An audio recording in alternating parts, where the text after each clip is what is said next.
Marriage ஆகி 2 வருஷம் ஆகுதுங்க. ஓகேங்க. மனைவி கிட்ட போகும்போது அவங்க வேண்டாம் அப்படின்ற மாதிரி தடுக்கிறாங்க. எனக்கு இன்ட்ரெஸ்ட் அதிகமா இருக்க மாதிரி அதே மாதிரி சீக்கிரமும் சில நேரங்களில் வெளியே இருக்குது. கொஞ்ச நேரம் உடல் ஒரு பண்ணும்போது சில நேரங்களில் இன்னைக்கு வேண்டாம் அப்படின்ற மாதிரி சொல்லி தவிர்த்துட்டு மாசத்துக்கு பாத்தீங்கன்னா 2 டைம் இல்ல 3 டைம் அந்த மாதிரிதான் இருக்கு. பட் அவங்களுக்கு அதுல இன்ட்ரெஸ்ட் இல்லாத மாதிரி தெரியுது.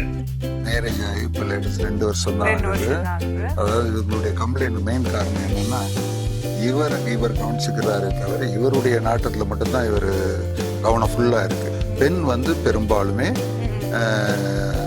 அவங்களுக்கு தேவையானது கிடைக்கலனாலே ஒரு விரக்தியில் அவாய்ட் பண்ணுவாங்க அந்த விஷயத்தை. அதனால முடிஞ்ச வரை இவங்க என்ன செய்யணும்னா, ஆண்கள் அவங்கள சந்தோஷப்படுத்துறதுக்கு என்ன டேலண்ட் எல்லாம் இருக்கோ அதை கையாளணும். அதை கையாளும் போது குறிப்பா இதுல முக்கியமான சப்ஜெக்ட் என்னன்னா, விந்து துரிதமா வெளியே இறக்காம தக்க வச்சுக்க தெரியணும். அதே சமயத்துல அதுக்கு குறிக்கோள் எப்படின்னா, சாதாரணமா வெறும் ஸ்ட்ரோக் மட்டும் முக்கியம் இல்லை, புறநிலைகள்ல ஏற்பட்டு அவங்கள சந்தோஷப்படுத்திட்டு உடலுறவு செய்யும்போது ஒரு 5 நிமிஷம் 3 நிமிஷம் 2 நிமிஷத்துலயே அவங்களுக்கு தேவையான கிளர்ச்சி கிடைச்சிடும். ஆமா, அதை விரும்புவாங்க.